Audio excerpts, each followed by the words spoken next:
Hi everyone. So today's video we will look at question number 9 from 2020 Standard Maths exam.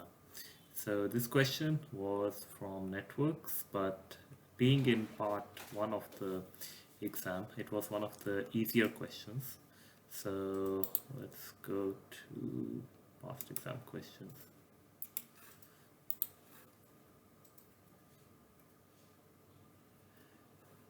And question number 9.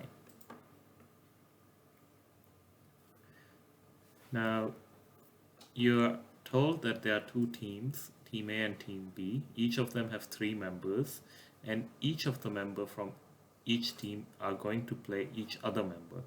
So basically, each member from Team A is going to play all the 3 members of Team B. So and vice versa. So every member is going to play 3 matches or 3 games. So and then you ask which of the diagram represents this situation. So each of these dots is a member, right? And each of the member plays three games. So out of all these diagrams, the B is the one where each member is playing 3 games because there are 3 lines connected to each dot. 1, 2, 3, 1, 2, 3, and so on. So the answer would be option B.